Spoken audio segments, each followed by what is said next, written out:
Well, a beautiful, beautiful, beautiful afternoon. Welcome to Hope Live again today. We're so excited to be in the studio and you keeping us company from wherever you are watching us.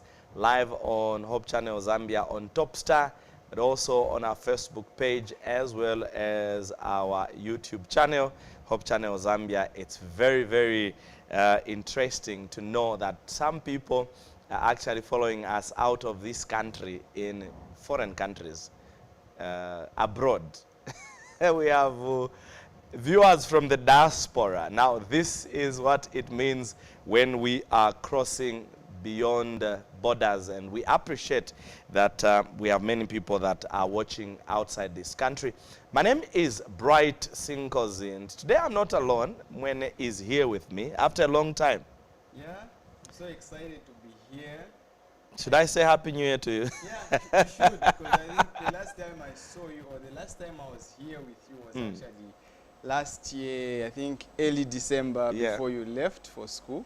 So Happy New Year to you, sir. Well, thank you so much, and we're glad to have you back on Hope Live. I'm excited. We missed you. I actually missed, this place is home, so I missed home. Yeah. And I'm glad that I'm here today. Okay. Sure. Interesting.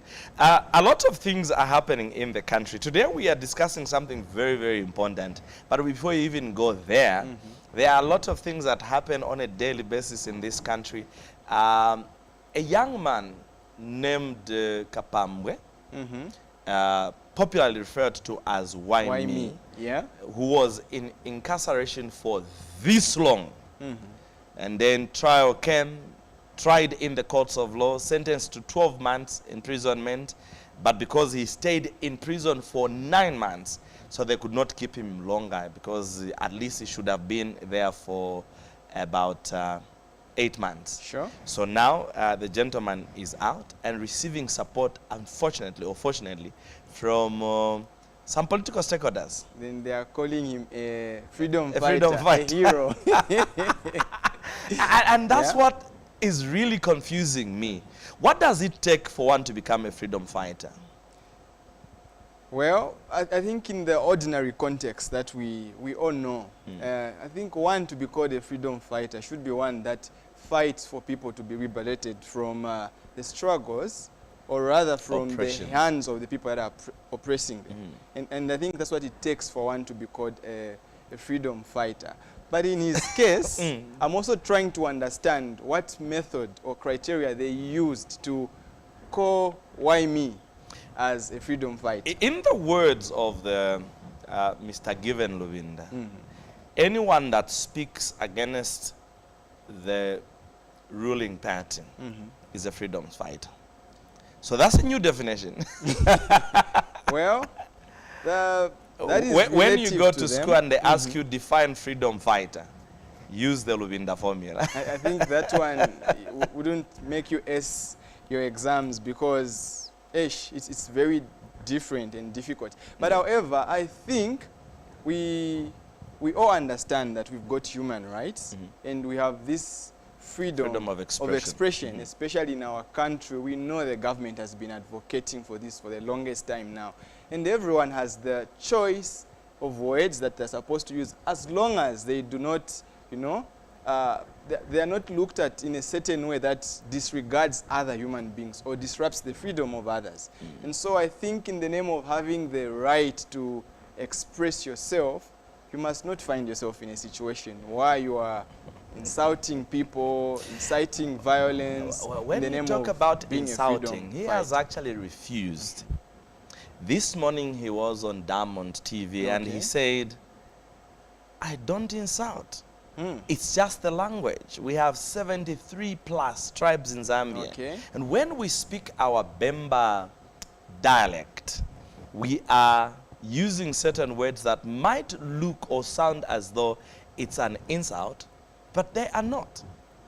But what is the intent? I think the intent behind using a certain language that might appear as if it's insulting could probably be translated as that. So we need to understand that as much as we've got over 72 languages in our country, we need to express ourselves in a way that we are not going to, offend people of a different language or ethnic group. All right, so that's our take on the Why Me heroic welcome back to society. My prayer is that he will not continue on the trajectory that took him to prison, because next time probably it might not be as lighter as it was now, because look, there are others that were given about 5 years imprisonment over the hate speech in this country. And so we pray that even though he's receiving that support, he will not continue in that path, because it might just be worse for him the next time he is put in prison. Of course, and this goes to everyone, especially many of us young people on social media.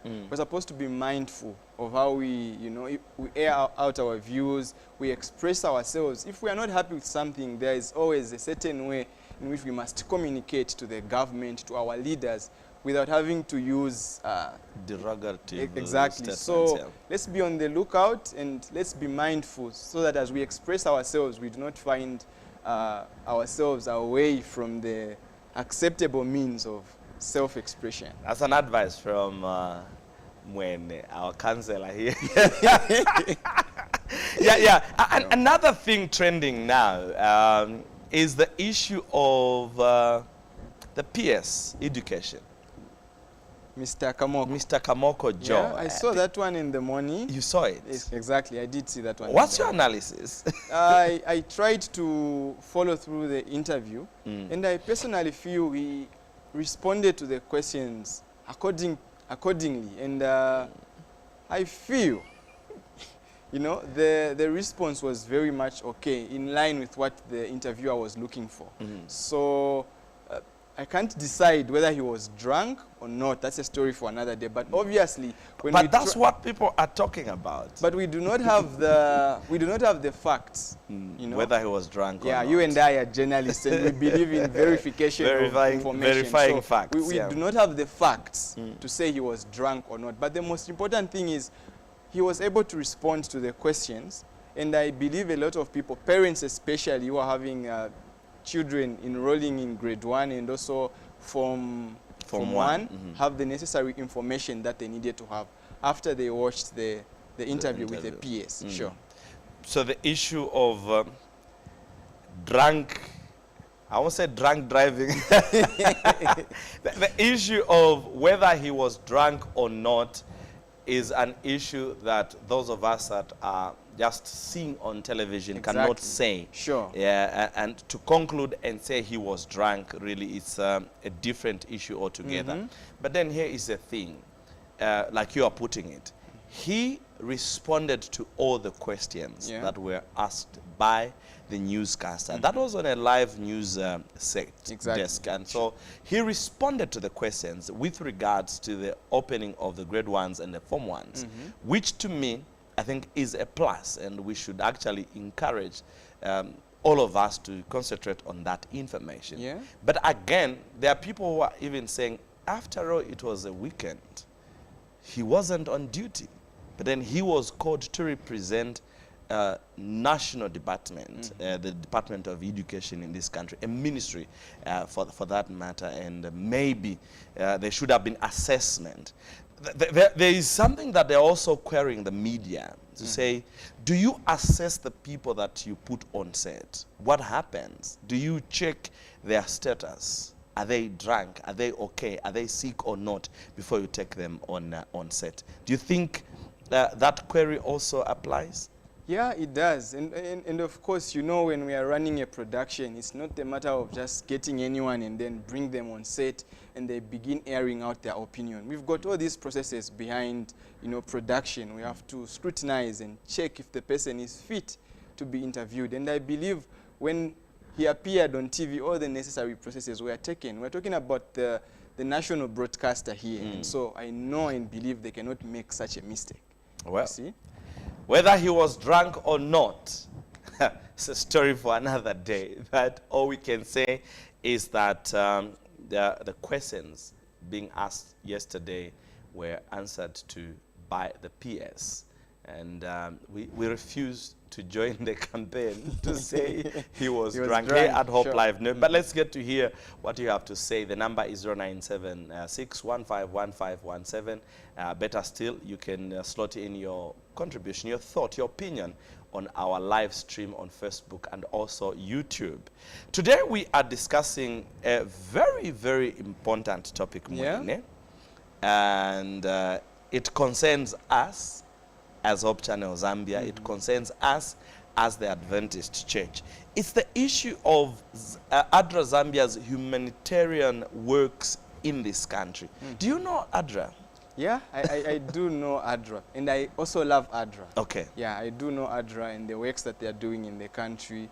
And I believe church members, it's high time that most of our church members get to know about ADRA, because most of our church members actually, I have learned, do not know much about ADRA. But it's doing a lot of things in the country, especially in our times when we've been faced with this drought, especially the last season.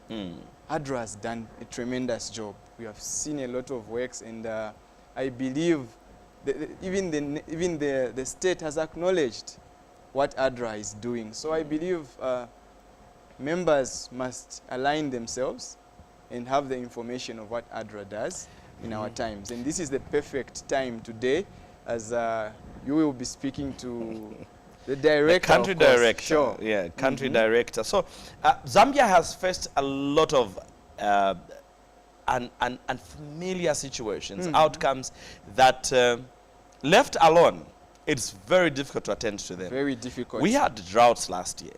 Not only did we had droughts, there was cholera.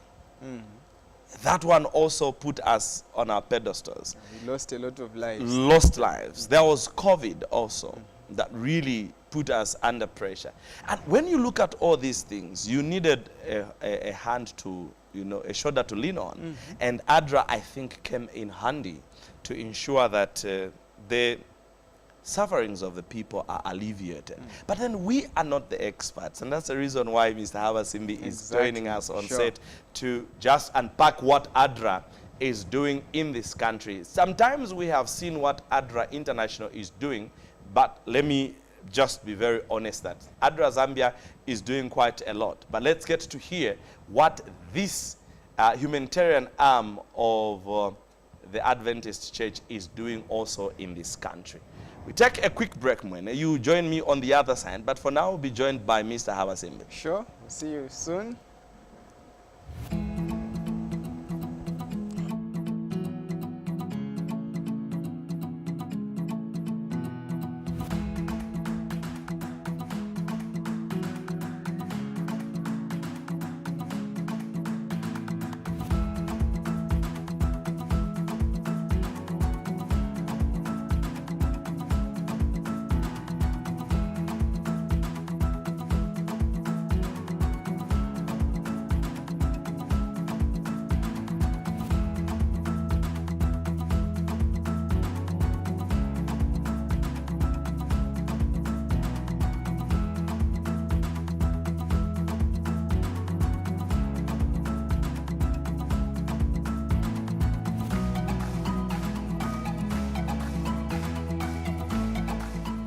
Is power. Our lives are powered by the sun. As the sun rises, so do we. It's time to power your life and say goodbye to blackouts with a new Topstar solar solution, the H50 hybrid system. Enjoy a safe and reliable solar solution at home or your business with the Topstar hybrid inverter, lithium battery, and 550-watt solar panels. Experience a peace of mind with reduced electricity bills, long warranty of up to 5 years with free installation. For more information, call or WhatsApp now on 0779 04 2000, 0779 04 2000, or visit our Facebook page at Topstar. Also, pay us a visit at our head office next to Arcade Shopping Mall. Topstar Solar. Power your life.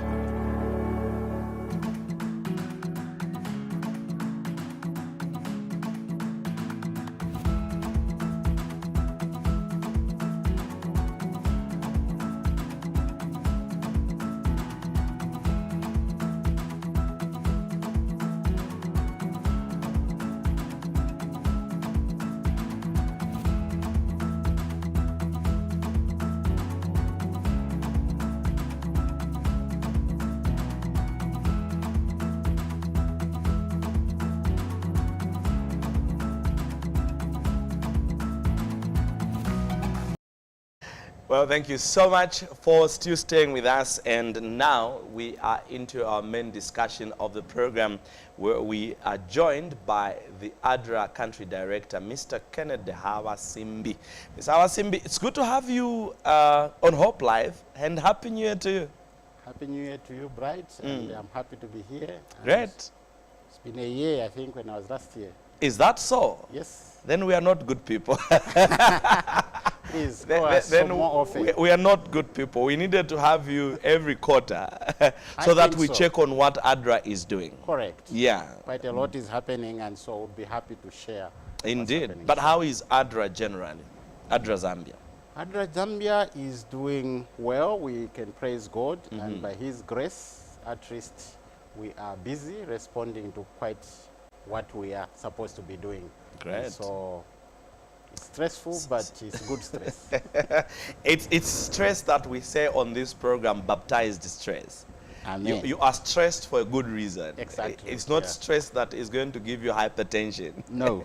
Yeah, but just for starters, like when it was indicating earlier in our preamble, there are a number of people that just hear about ADRA, but they don't know what ADRA is. Let's begin at just giving an overview of what ADRA is all about. Thank you. We share your concern, and some people really, they'll say, oh, wow, ADRA. And it just means one thing for us. It means we need to be here more often Indeed. and talk more. Of course, the others who know us, I'll tell you that some time last year, we had one of our partners saying, hey, ADRA, you are everywhere but nowhere. Meaning, we are doing quite a lot, but maybe we are Undercover. so humble not to say what we do. Because you are Christians. Christians are humble people, so they don't want to blow their own trumpet. Well, we need to say more in this case, it seems. Okay. Yeah, so who is ADRA? Yeah. ADRA is an acronym for Adventist Development and Relief Agency. So the A to us is very much important because it means we are a church organization. Development means our work, probably unlike mainstream church activities, we are doing development and relief in the communities. So we are an agency, but very full much of a church. And our mission, just like the church's mission, our mission purpose is to save humanity so all may live as God intended. So our mission is basically to the world, to everyone who needs it. And I always try to say, when Jesus walked on this earth, he did two things. Talk to the spiritual side of things, and also did a lot of physical, healing. He fed the hungry, attended to the sick, and the like. So ADRA basically leans more on attending to the sick, feeding the hungry, helping the poor, in as much as the mainstream church attends to the spiritual and physical needs. I'm even thinking, why can't we be moving with ADRA? We are going to preach in this area, and then ADRA is there. After I'm done preaching, then ADRA gives the donations of what is needed. Like that's what I'm getting. But when clearly your work is out there for everyone to see. Correct. And the query now is, here in Zambia, it looks as though you're nowhere, like you did put it earlier. Some people are saying, what is it that they are doing and where are they doing it, is the question. Thank you. So like in Zambia, we are actually represented in 8 provinces. Out of 10. Out of 10. That's And 80%. we are not just on the Copper Belt and Northern Province. Otherwise, we are in Mchinga, we are in Wapula, we are in the Eastern Province, most of the districts, Southern Province, Lusaka here, Central, Northwestern, Western. So sometimes probably the misunderstanding is where, yes, we are an Adventist organization, but our scope of work transcends, Humanity. church thing. For us is human being. Exactly. And so we sometimes get questions where I say, oh, but you're not helping Adventists. Well, we do help Adventists in the community. Okay. Yeah, so, and that's for a couple of reasons. First of all, our work is to attend to humanity, like I said, that humanity goes across any affiliation of any sort. That's true. And that's why as ADRA, we are spread all over in 120 countries at the moment. Even in countries like Muslim countries where the church does not even exist or come out in open, ADRA will be there because our work is noble. Secondly, we get funding from the public. Some organizations that give us money, probably they don't even know about Adventism. But because of the noble work which we do, they believe in us that when we are going to give this help, it will be to everyone who needs it. So human imperative, that's what we call it. We are looking at a person before they say anything. This is right. This is a human being. We don't know your name, we don't know your color, we don't know, but if you are in need, we attend to you. So this is where sometimes we may appear like in the church we are not known, but we are known in the community. Maybe the church doesn't even need your help. How long has Zambia, the Zambian aspect of ADRA been in existence? I want to build up from there because we want to dig into what you have planned ahead for the year 2025. But before we do that, how long have you been in existence here in Zambia? Thank you. So as ADRA, we have been in existence since 1987. ADRA generally? ADRA generally. Okay. So generally ADRA is 40 plus. We are still at 36 years in Zambia. But before that, we are called Adventist Services section of the church. So ADRA has been, it's only that it changed the name to ADRA in 1987 here. Okay. And so we have been around in the country. Of course, there are times when we are very known and we are not known. So it's been that cycle. All right. And what are your key focus areas for 2025 as ADRA Zambia? Thank you. So ADRA responds in about 5 sectors. Okay. So health, so we do respond to health systems strengthening. That may be a strong word for many people maybe, but all we are saying is working on the software kind of things in the health sector, but also on the hardware, meaning construction side of things. We do that also in the education sector.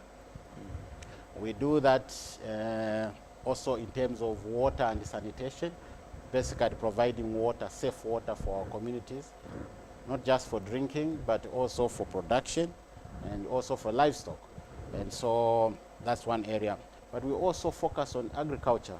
As you know, agriculture is the mainstay here in Zambia. True. And so we do that a lot in the communities, working with these farmers, bringing new technologies. As you are aware, there's climate change issues.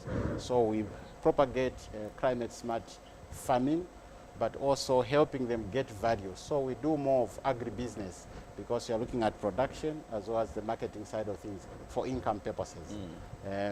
Lastly, we also look at the humanitarian side of things.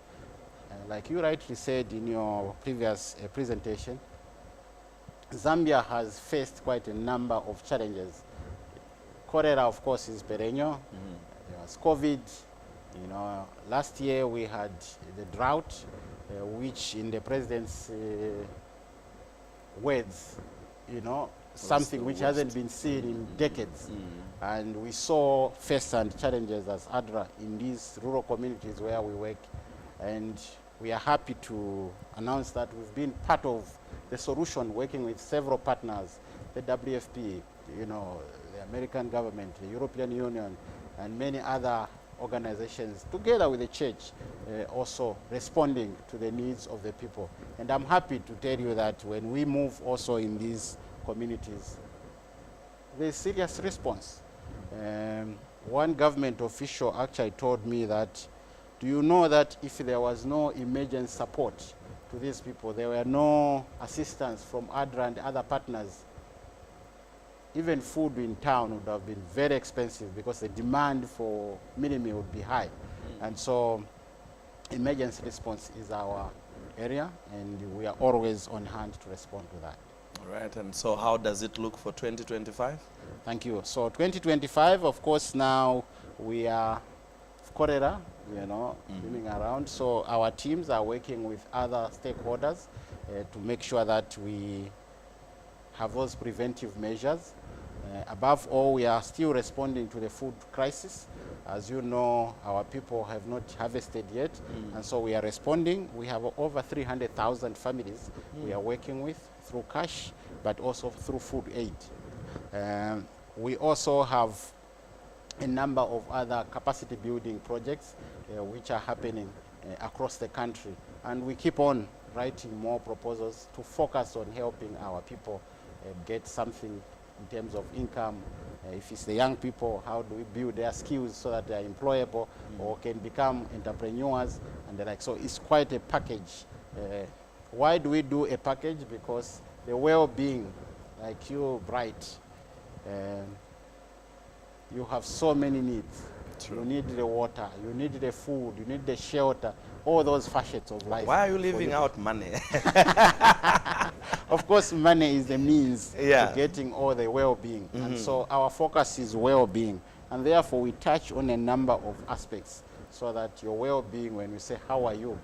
You say, I am well, because you've eaten, because you have a home, because you've had good water and stuff like that. You did mention about the partners that you get, not only the church is your main partner, but you also have these relationships with other people whom we would say international organizations. How do these partnerships with these international organizations support ADRA's work? Now, this is a very interesting question in that where we are seated today, many people that were receiving donor support, say from the United States of America, are somehow at loss because of some executive orders that the new president of the United States of America has put in place. But before we even worry about that as ADRA, how is your relationship with the international organizations? How do they support your work as ADRA? Thank you. As ADRA, we've marketed ourselves as a worthy partner. Okay. First of all, we have policies and systems that give confidence, because for donors to put money in you, it's all about your, the confidence issues. How transparent are you? Do you have systems, starting with governance systems, procurement systems, financial systems? How do you hire people? And so it's a whole range of you having systems which will give them confidence to give you money. And so as ADRA Zambia, we've positioned ourselves in such a way that we have all these internationally recognized standards which we adhere to. And we have these systems within our systems so that when even these donors come to do what we call partnership assessment, before they give you money, they will ask in several questions, and we do pass that. Talk about audits. I can proudly say that every year we have 6 to 7 audits as ADRA Zambia, and we've always been getting a plus in all those things. And so that's what gives the donor confidence that when we push money here, it will go to where it's intended, and there will be reports, and time is also a very critical issue. So for us, we've put those that foundation in place and systems in place. And so even when we go to donors to tell them what we can do, they give us resources. And our aim is to make sure that this donor does not go frustrated to say, wow, things were not right. They even get more interested because we'll give them more than what they were looking for or what they were expecting. So if they give us $1, we actually stretch that dollar to give even more. And so that is what has made us be able to attract quite a lot of resources. So I know you mentioned also that we are not just supported by the church, but we are supported by governments, by institutions, by private individuals who believe in what ADRA does. Well, that's very, very interesting. Let's highlight some of the projects that you are doing. There is what I have gathered, which is called the funds 1 and 2 and 3, which obviously focuses on the issues of food security. The question really is, how has this impacted the local communities, especially the farmers? Thank you. FARMS is an acronym basically for food security through agribusiness and resilience through market systems. I didn't know. Okay, so we gave it that name because we believe in farms. Okay. And so these projects, and you see that is 1, 2, 3, we've been replicating around the country, and we even engage with other partners to just help to throw this model.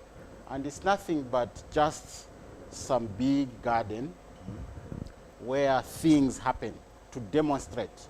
Now, a number of organizations probably they promote, you know, demo fields, maybe in the farmer's field, which is a good thing. We do that too. But we also have what we call Center of Excellence. And this is where good practices, there are demonstrations of what can happen in there, and the people come to learn about that, and then they go and replicate that. This has actually been so helpful. And in there, they learn also about marketing, but we also provide bulking, you know, aggregation center, so that if they are growing tomatoes around, they can bring it there, and then the buyers will come there. The researchers meet there also to, you know, to disseminate information. So this has worked so well, especially in the Eastern Province, where we started it. Now we are working in like 6 districts with this model under the Australian funding. We are also doing this under the Norwegian funding in many other parts of the country, but we have also incorporated the same in Muchinga, in Western Province, in Southern Province, where we have other donors, because it has proved to be quite a very good model. I'll tell you something. Last year, when there was serious drought, and in the valley, Gwembe Valley, for instance, the only place you'd find the green vegetables were in the centers where we have put over 30 of such. And this is where our people would get food, would sell some of it to access more food. And so the model is working quite all right, and we would be happy to actually spread it across the country, because it has helped the farmer not only to produce but to add value and also market. So those 3 aspects are compared. Well, quite interesting highlights there. But also, I would love you to tell us about the Glasgow project. Thank you. Now, Glasgow projects are basically funded by Colin Glasgow Foundation. Okay. This is a Canadian foundation. They've been around for some time with us, over 10 years. We've done wonders with them. We construct health centers from the scratch, together with staff housing, you know, OPD, mother's shelter, anything you can think of at a health center, we put up. We do schools. We've provided water with Glasgow Foundation, and over the last 10 years, we invested close to $25 million, and this has changed the face of the valley in there, because these same places, they've become the growth centers, and so it has impacted in the education sector, because there are many young people who have managed to come to secondary schools, to go to universities, who pass through those schools. We've also impacted in the health sector. I'll tell you that in Gwembe, there are about 20 health facilities. Half of those have been constructed through the Glasgow Foundation project. So we are very much part and parcel of the Glasgow Foundation. We've done over 600 water systems in Gwembe alone through the Glasgow Foundation. And so when you go to Gwembe, almost every other borehole you see, you will find this Glasgow Foundation. So that's how much there's been an impact. We normally get even some partners when they go for assessment on their own there. They'll come back because they'll tell them, say, no, here if you're looking for a partner to work with, is ADRA. So we do get those connections. That's how much ADRA is in the Gwembe Valley. Seemingly, you are a household name elsewhere. Correct. And here in Lusaka, really, there is little that people know you as ADRA for. But do you spread these kind of projects, like you're indicating now? Gwembe highly received these projects in terms of boreholes and all these other things that you are setting up. Which other areas have you spread this kind of goodwill to the people in this country, apart from Gwembe? Thank you. So the Eastern Province, I think there are about 19 districts there. We are not just in 2. We've just moved into Muchinga now, all the way to Mafinga, Isoka. ADRA is there, Chama. Talk about Shangombo, Sioma, Funanga, Kalabo, all these places. ADRA is there. And so sometimes maybe for infrastructure, like the ones I talked about, Glasgow Foundation, is driven by the donors because their model is to concentrate resources in one area. Specific And we've seen it work because maybe 10, 12 years ago, Gwembe was one of the places where people would feel punished if you are sent there.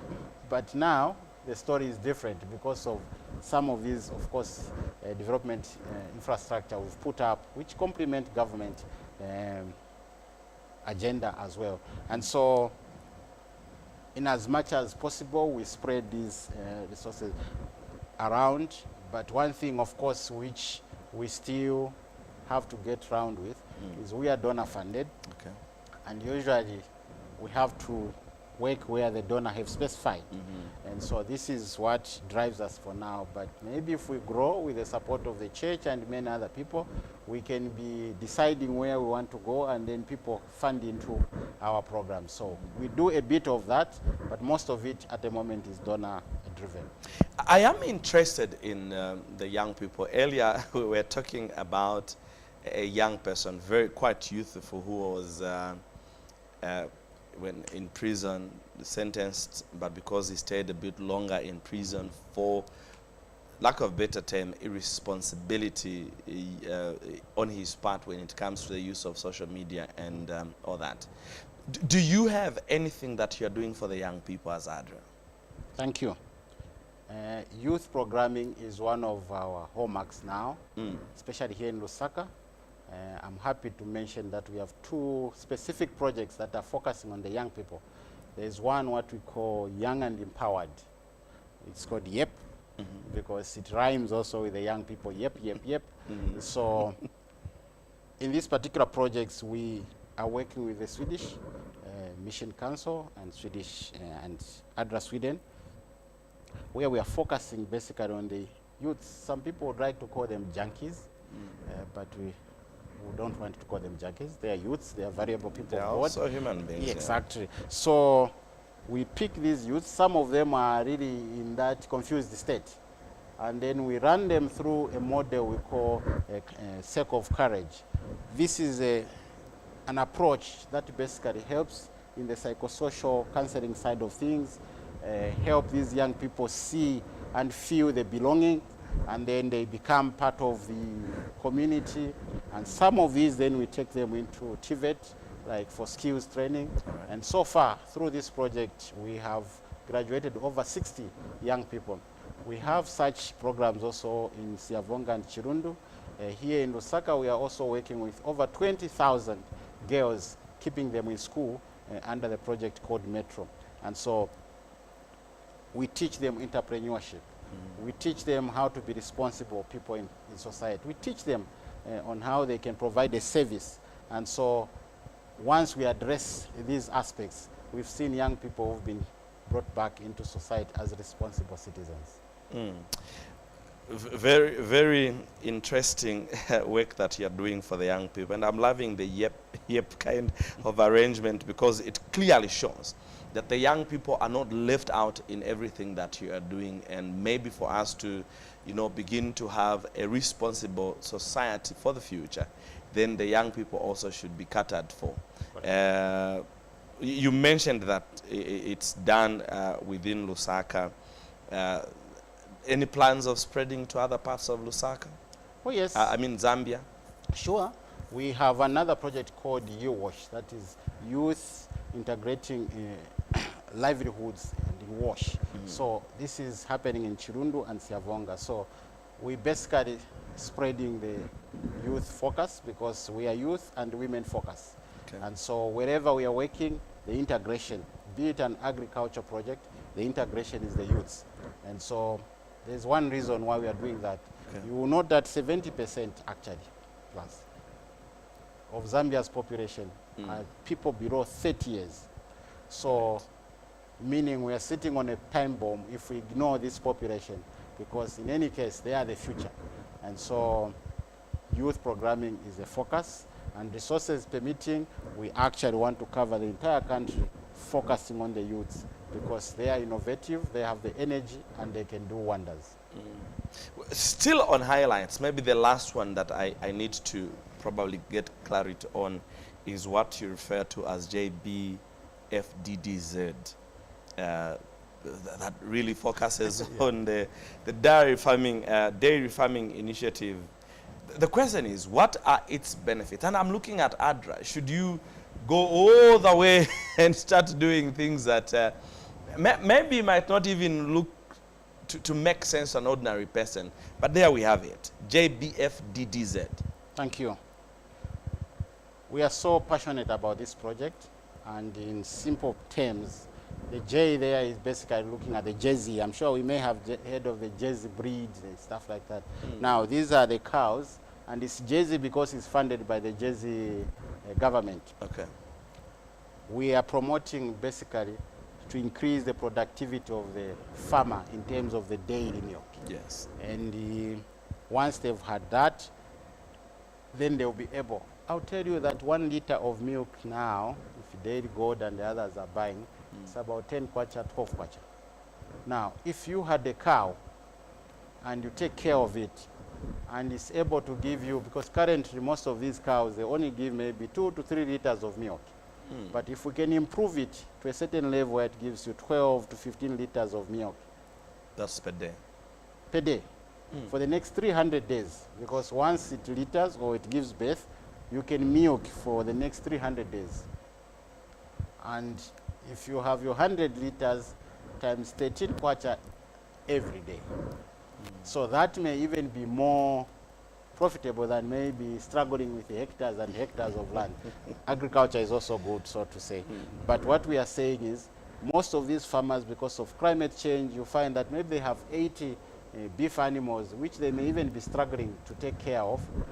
But also even for the smallholder farmer, like you and me, or someone there in the rural areas, they can even have 1 cow, which will be well taken care of, is of good breed, they can be milking and selling milk. So this project, we have straws, common language is semen, which is coming all the way from the Jersey Island, which will help any local cow to improve the breed so that they come from the 2 liter, they go to 15 liters with good management, then they are able to have. So it's more about dairy for development, meaning people can develop, they can come out of poverty to address nutrition, but also income through cows. One now might be wondering, since we have just talked about the greater highlights of what you have been doing, some pictures we're showing on the screen of what you have done, your involvement in a number of things. Mwene is actually excited about ADRA because of the YEP program that he has extensively followed and covered from the Hope Channel Zambia perspective. Some of these programs are happening in places, of course, you have a presence, but maybe your presence is not that big.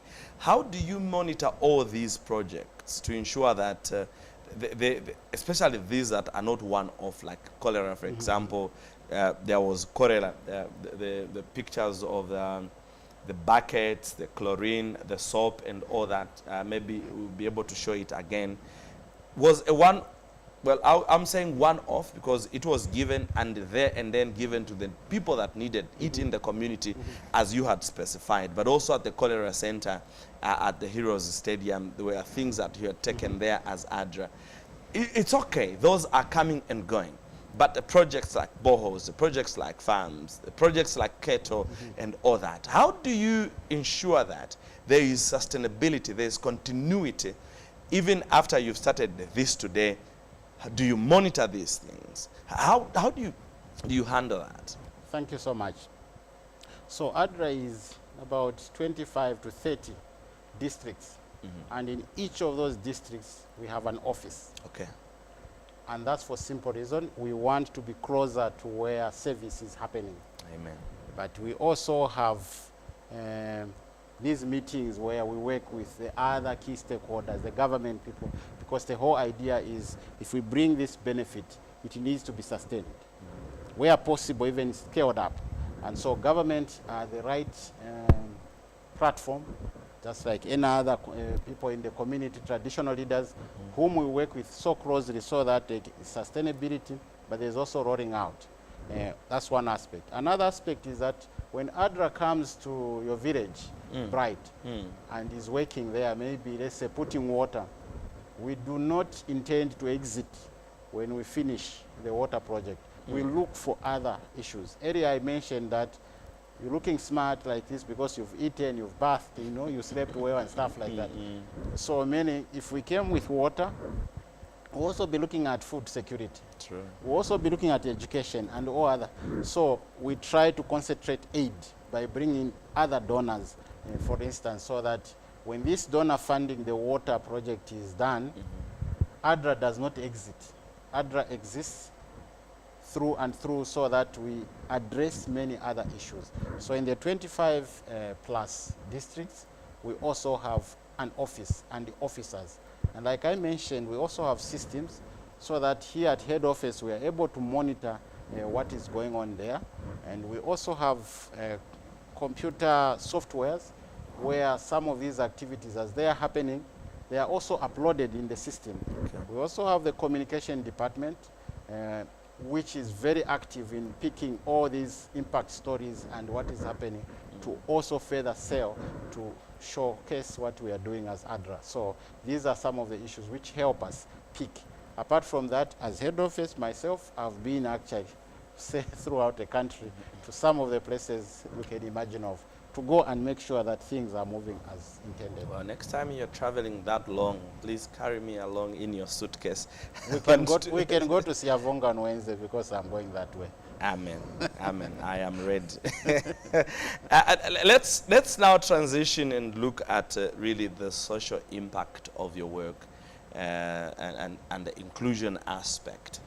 I am deliberately going in that direction because I think we might just be doing things. In the end, they don't include everyone. In the end, they don't have an impact on the ground.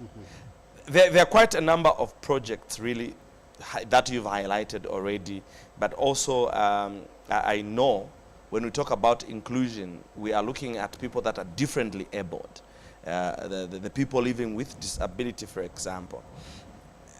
What are you doing in that area? Any project that is specifically looking at that in terms of disaster response? And why do you think it is important for ADRA to look at that aspect of people with such disabilities? Thank you so much. I'm glad you brought out that issue. As ADRA, inclusivity is very critical. Remember our purpose statement, to save humanity, so all, okay? But we realize that people with disabilities, they actually have a double burden. When there is hunger, or if this building collapsed, God forbid, a person with disability will have a double challenge in trying to escape. Maybe you and me can easily run away. And so disability inclusion to us is very critical. And talking about that, we even have a project where we are sensitizing not only the communities in Gwembe and Mambo where we're working, but even at provincial and national level, including the many other actors to prioritize disability, because most of these people, there are barriers which basically are there, and all we need to do is remove the barriers. They have all the abilities to do certain things if we remove the barriers. And so we are having this project, which is basically talking or bringing awareness on disability inclusion. Most of the, if not all, the infrastructure we talked about, when we are going to build a school, we make sure that there is disability inclusion. When we're talking about even food distribution, cash distribution, we think about people with disability. They are part of. How will it be with them? Can they make it to this? So the project which we have now, funded by the CBM, is focusing on how, excuse me, how best can we be thinking disability in all what we do. Because disability can come to any one of us at any time. So that is a very important question, not only maybe for ADRA or other people, but everyone, including Hope Channel. Do you think disability? And disability also sometimes is been viewed maybe in the sense of physical disability, which you can see, but there's also mental disability. You know, some people need glasses. That's some form of disability. But to remove that disability, if we bring specs, it means we've removed the barrier. They are able to see and they can function like anybody of us. Sure. And so for us, we make sure that we mainstream disability, considering other people, how they can access this. So talking about food, for instance, if there's a distribution, how do we make sure that people with disabilities, people who cannot move or people who cannot hear, even in meetings, they are brought in front? And so we build that awareness among our staff, among the communities, to be assistive to all those people with disabilities. That's how we incorporate disability.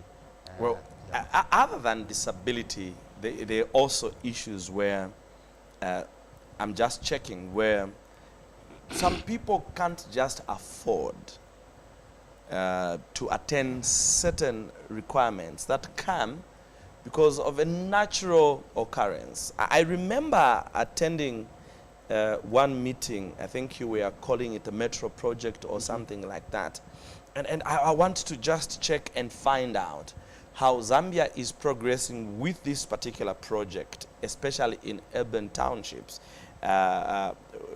addressing the menstrual health challenges of our young sisters that are coming from households that really can't afford to acquire, say, a sanitary towel to keep themselves away from embarrassment during their menstruation.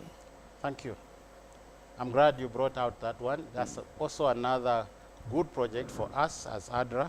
I know when we started it, we faced quite some challenges, to the point that even some officers, when you go, say, please don't talk about that because it's still a taboo. But I think 3 years down the line, the awareness, you'll be amazed in the schools where we are working that boys, teachers, and everybody is so supportive. And so I earlier on mentioned that we are working with 20,000 girls in Lusaka townships and 5,000 boys. Why are we including boys? Because you realize that apart from the depravity or lacking those things, there is also another aspect called stigma. How are these girls treated when there is a period accident at school? Are they going to be laughed at? If they are laughed at, that's the end. They go home, they'll They're never getting back to school. Exactly. So we are building that awareness among boys so that they are supportive. And when you move around in most of these schools, you'll be amazed how boys are really supportive. It has reduced absenteeism. Now, the Minister of Education gives a report that a girl child may miss up to 26 school days in a year because of menstruation. Now, that's a lot of time to miss because others will be advancing. Wow, okay? And so this project has brought about wonders and is sorting out a lot of issues. For instance, we have introduced what we call reusable pads. Now, these reusable pads are given to these girls, and they are able to use them for close to a year and the like, and to make sure that they continue being available in the community. We are working with the women groups in these communities who have been supported with sewing machines, with fabrics. They make those things, and the project has bought from them, but they are also making them available in the community at affordable prices. We've also been talking to parents to make them aware that if right here you have a female in your house, even as you go to ShopRite or anywhere else, think about it. Or if there's a way you can support them with some money so that they can access those things. So it's really an amazing project. Apart from that, it's also helping because these are usable pads. It means we are saving the environment. You Sure. and me agree that sometimes when we are walking in these, some of our locations, you will find these things lying everywhere, True. which is difficult for our environment, even for the water and sewerage systems. If people are dumping them there, it's a challenge. So the project is addressing the environment side of things. Income for these mothers who are making these pads, but for the girls also so that they remain in school. And I can tell you that we have reports where we are reaching almost zero absenteeism due to menstrual. They may be absent for other issues, not menstrual issues. So I think to us that is really a big project, which would want even to spread across the country. Thank you. Right. We wish you well in that area, really. Time is not allowing us to keep pushing, but maybe just a few pointers that we'd love to pick from here. Your work really works around the issues of emergency response, because this has come out. There are others that I have heard are more of strategic approaches to the works that you are doing. But let's for a moment focus on the issues that concern emergence and how you as ADRA Zambia is sustaining these efforts that you've put in place. For example, the issues of responding to drought. Drought is an emergence. The issues of health challenges like cholera is also an emergence. You brought in the aspect of the water sanitation and hygiene, which you are calling UWASH, if I got that correctly. But also you have another project called ELSAM project that really is focusing on agriculture. Kind of a long-term approach. But let's look first of all at the efforts that you are doing in an emergence. How do you sustain these? But then also let's look at the long-term projects as well. Thank you. So just like ADRA, we are there for development, we are there for relief, True. Meaning humanitarian. Yeah, so the best way actually to build people's capacity to be ready, because it becomes an emergency if you are not able to handle it. Not emergence on your part, Mr. Hawasimbi, really, because you are working around, responding to everything that comes out. So, for example, God forbid, this studio collapses on us, and you get to hear that as ADRA. You will respond. Correct. It's an emergency because you just prepared to respond, but not that you knew it was going to happen. So in an event, it happens. You are coming on board. How do you sustain that? Thank you. So we have also what we call the National Emergency Management Plan, Okay. NEMP in short. Now, this is a unique facility for ADRA. And so ADRA International will give us some money, the regional office will give us some money, the church, including ADRA. So when an event happens and there are conditions to meet that event, there's an immediate, for instance, $20,000 Okay. to move in within 24 hours. Okay. And while we are doing that, then we can start talking about more resources coming, but that is immediately available. And this is a unique facility which makes also ADRA attractive, because while we are still trying to look for resources, there's this facility which can make us move quickly on the ground and give out even the needs, what are required and stuff like that. We also try to plan for some of these emergencies, but the best thing, like I was trying like to say, the perennial ones, where exactly, you know, like cholera it's now. going to come next year, so let's put money aside and ensure that the moment it breaks out, then we are responding. Yeah. But there's what we call anticipatory action, and Okay. a lot of organizations, including our DMMU, you know, they do a lot of, you know, preventive. For instance, here in Lusaka, we know that cholera, whenever our drainages are blocked, is likely to come. And you saw government, I think, working on a number of drainages and stuff like that. That's an anticipatory action, trying to prevent this from happening. Awareness. So As you do ADRA, that we are as ADRA? Yes. Okay. We are actively participating now in the awareness in the communities where there is a hotspot for cholera. Say, hey, take care of your hygiene, change your practices and the like, so that you prevent the cholera from happening. Nonetheless, when it happens, we'll also be there to provide some support and help. Yeah, so we do all this even in other agricultural disaster. For instance, because of the drought which was there last year, the project you mentioned, like Awesome, we are helping building resilience in these people, drought-tolerant crops instead of growing, you know, diversify into other small things, so you build the capacity for the farmer to be able to withstand the next disaster. Well, let's now get to hear ADRA and 2025, the roadmap for 2025. Looking ahead, what are you as ADRA Zambia putting as priority for 2025 and beyond? Thank you. So the priority for ADRA Zambia in 2025 and beyond is to build resilient households, resilient individuals, resilient communities that are able to provide for their families, you know, sustainably. And we know that the environment now is changing, and so we want to move along with people. And so these are some of the priorities we have this year. We also want to make sure that the Zambians are healthy and be able to, you know, to execute their day-to-day activities. And so things like anticipatory action. We are now talking about the cholera so that it doesn't reach them. But we also talk about the youth empowerment, because we know that if the youths are well empowered, the youths are able to get employed or be entrepreneurs, or they are able to access resources somewhere because they have these brilliant ideas.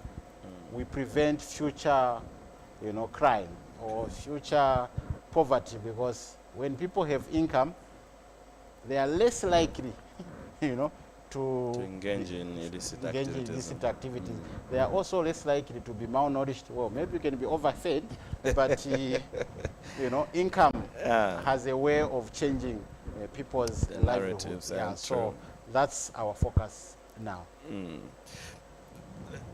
Let's, as we wind down on the program, the issue that you've mentioned, ADRA is working in partnership with both local as well as international. I know we have quite a number of people that are following this program, even on the international front.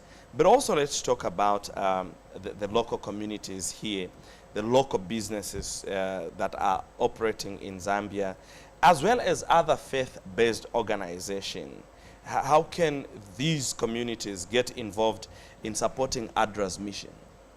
Do you have a platform where the local people, say as Bright, I'm running this big organization, do I have a chance to come and push through my contribution to ensure that the work ADRA is doing is also amplified? Thank you so much, Bright. As ADRA, actually, we work with everyone.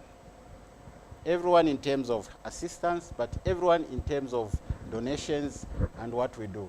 So even you, Bright, even with 2 kwacha, any amount, it's able to go to a bigger mission. And so we are found in a number of, you know, the social media platforms. If you just say ADRA Zambia, you catch us there. Even our website, I know it's getting into its completion. We're just reconstructing it, but you can get us there. We are on X, Instagram, you know, TikTok, all sort of things. And so you can find us there, but you can also visit us. Our headquarters is in Chadri, on plot number 23 off Central Street. But even in the districts where there's ADRA, where we are operating, there will always be our people there who can guide them.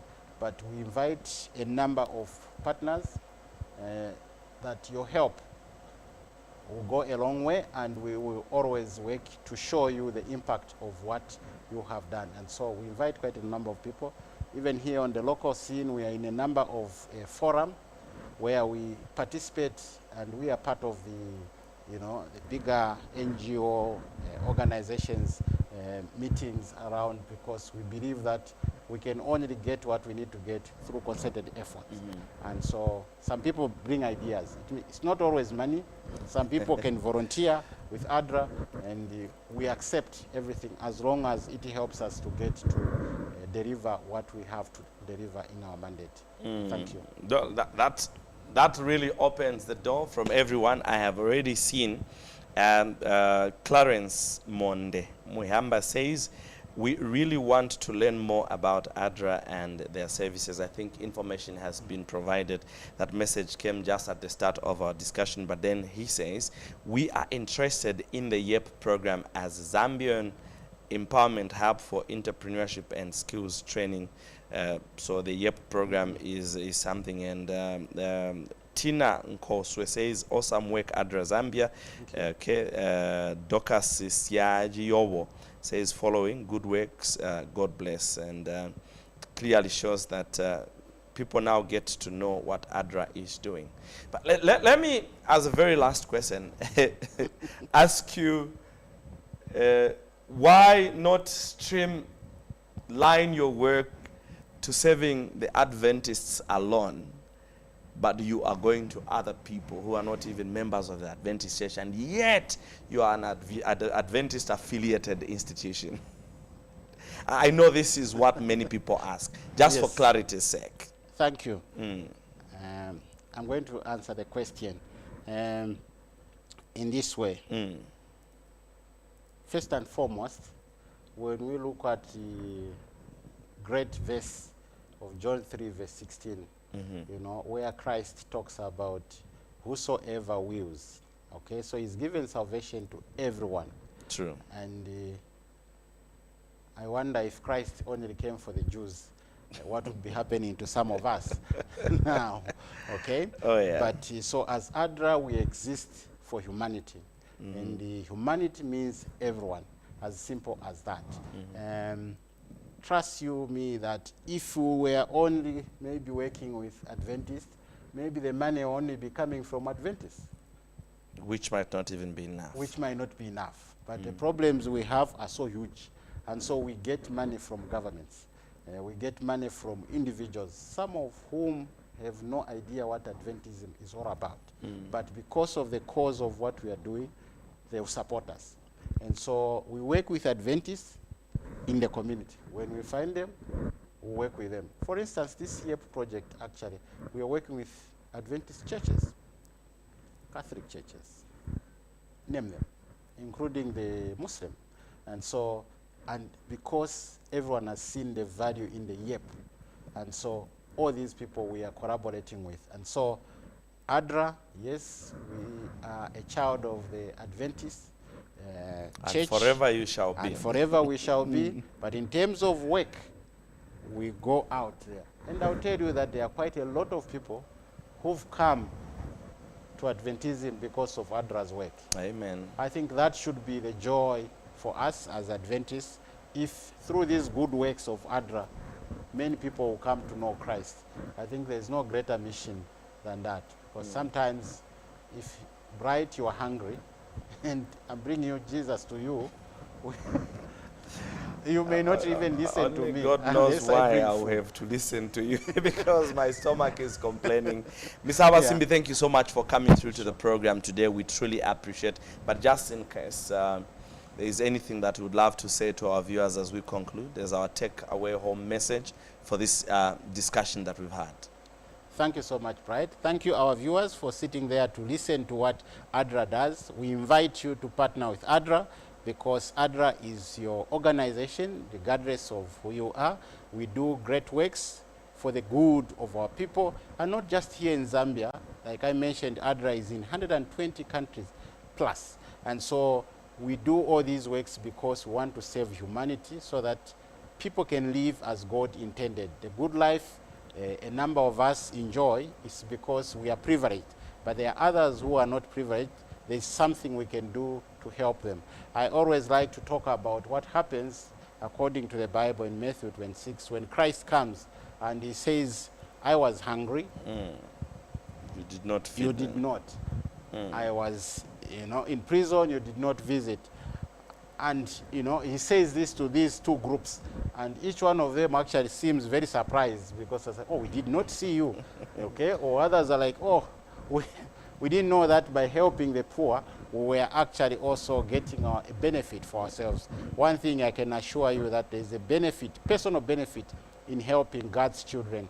And we've seen that in the times we've been working the development work. God bless you. Thank you. Ms. Habasimbi Kennedy, the ADRA Zambia Country Director, has been our guest on Hope Live today as we were looking at ADRA Zambia's humanitarian works in Zambia. And we've seen that they have this far done quite a lot that benefits the community, which also includes the Adventist community that is part and parcel of the communities where in ADRA Zambia is delivering most of these works.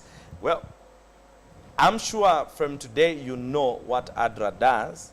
All right, let's get to hear what Mwene has to say as we conclude the program on the other side. Because of what ADRA is doing, some souls are being won to Christ. Isn't that a very good thing that the church is doing through its humanitarian arm, which is the Adventist Development and Relief Agency? Well, thank you so much, Mr. Habasimbi. We wish ADRA the very best for 2025 and beyond, and we are looking forward to having a good report after what you'll be able to put together for the year 2025. Thank you so much, Pride. All right. Pleasure being here. We take a break. Mwene joins me as we conclude the program.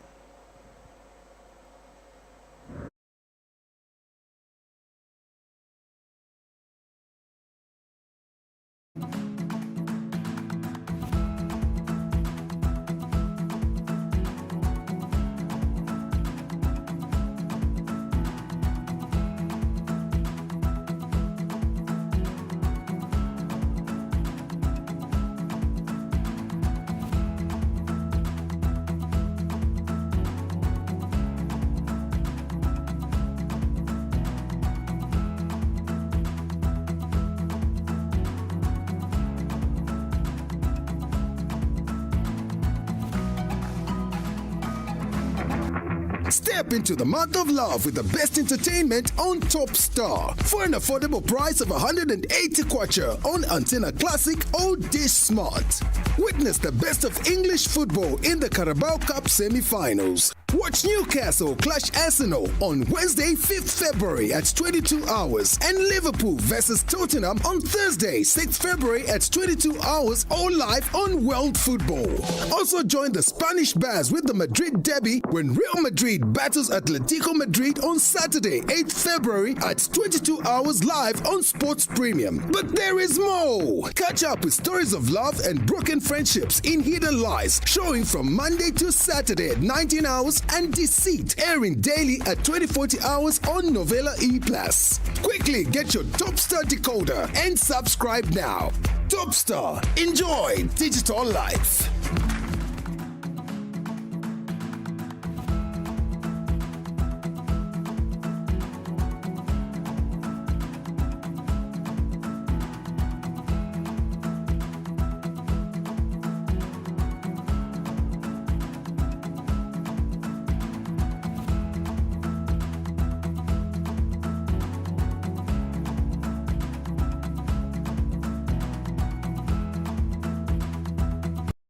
Well, thank you so much for still staying with us. We've just had a very wonderful, exclusive discussion with the ADRA Country Director, Mr. Kennedy Habasimbi, who was helping us to understand the scope of work that ADRA does.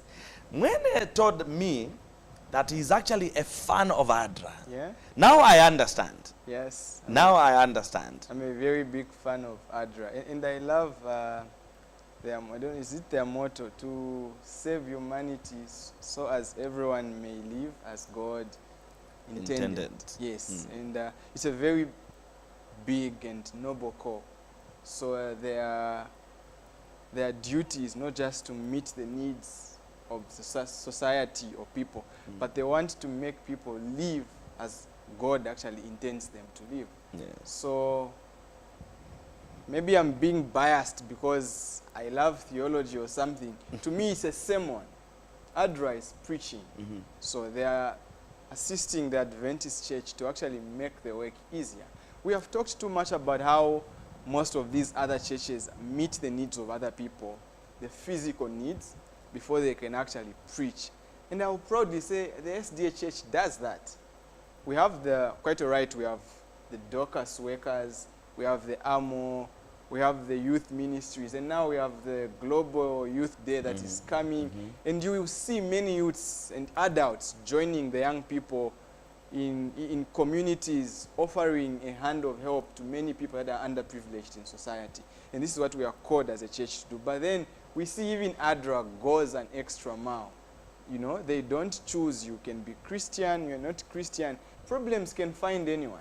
The situation that we're experiencing, the drought, is affecting both Christians and atheists and Muslims, Hindus, and ADRA is just coming in to assist everyone. So I really love what ADRA does, and I'm thankful to Elder Habasimbi for what he has just done. The explanation was very solid and clear, and I believe many of the people have learned today that actually the SDA Church doesn't just preach on the pulpit. We actually do humanitarian. You know, I am actually thinking, how about you plan a crusade in an area far away from here, and then a week before you start your crusade, ADRA goes flat out and they do their work, and then you come and start preaching.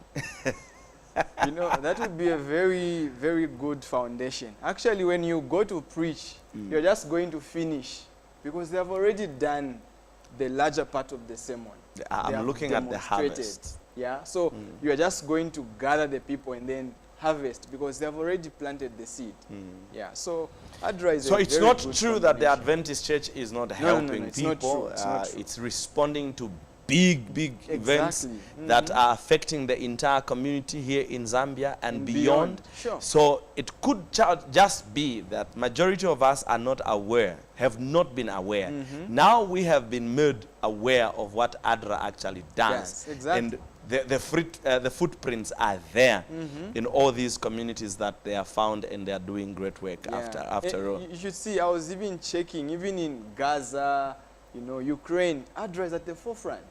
They are helping, you know, survivors and trying to make sure that people have this life despite the wars that are ongoing. So ADRA is doing a lot of There are people that have actually condemned, and they're saying, well, for us to see tangible things that are happening, then you have to depend on ADRA to come from wherever to come and do this. You know, even just the issue of disasters that are happening in the country, and then people are complaining. The question is, why are you complaining? Isn't ADRA the arm of the church? Yeah, ADRA is an arm of the church, and whatever they are doing it together and with the blessings of the church. So when ADRA does something to help the less privileged in society, the church has helped.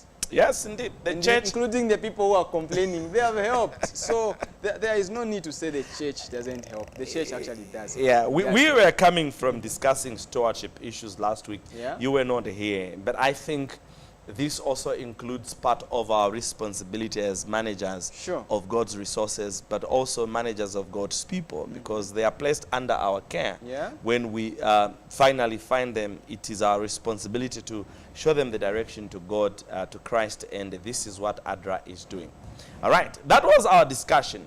When I have to ask you something here, I don't know why I'm not on the screen. I'm just hope you are not going to put me on the spot like you always do. No, this one is a sober way of putting you on the spot.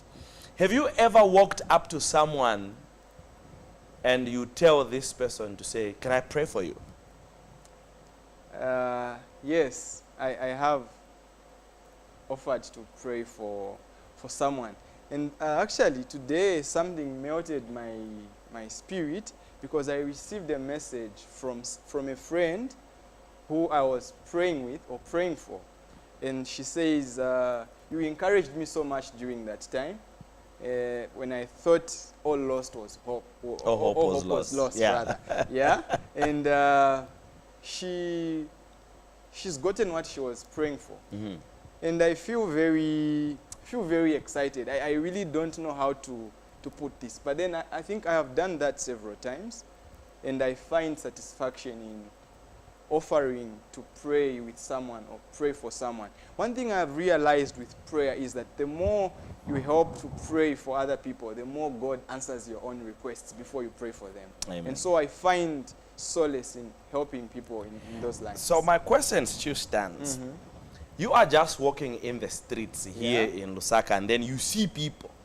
And I don't know why I'm not on the screen. I don't know. Ngosa. Yeah, thank you, Ngosa. You walk onto someone who is just passing on the road and say, excuse me, sir. Excuse me, madam. Can I pray for you? Well, in that direct line, I have not done it before. Okay. But I want to take this as a challenge so that next week, when I'll be back on set, I'll give you a testimony.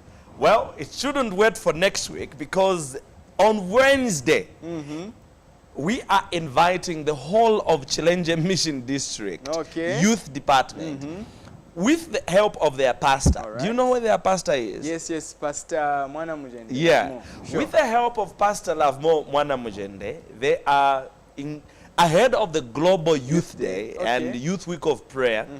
They have hatched this initiative where they are praying for people randomly Wow. on the streets. Wow. I think I should join them. Amen. Yeah, I think I'll I join have them. preached to you. You have repented. I'll join them. I think I'll be part of this noble cause and I'll team up with them so that I can also pray for one or two random people. But let's get to hear what they have to say about this program on Wednesday as we come on Hope Live. From all of us today, Mwene, good to Well, see that you came here. Excited to be here. Like I mentioned earlier, this is home and I'm excited. Looking forward to next week so that I give my testimony as we host the youths from Challenge. Sure. Exactly. And now that you are back, are we ready to give some more T-shirts? Ready, more than ready. We are going to give more T-shirts. So be on the lookout to participate, answer questions, share your opinions, share the live stream, follow our pages, Facebook, TikTok, YouTube. You could be the lucky winner. You never know. You never know. The one from the one that was going to Mumbwa Yeah? went. Yeah, he did. And we posted on our Facebook page to acknowledge that she actually received the parcel. We had two to give, but only one responded. So we hope this time around you are going to respond. It was a very simple and plain question, and she walked away with a Hope Life t-shirt. We hoped you could be the next winner.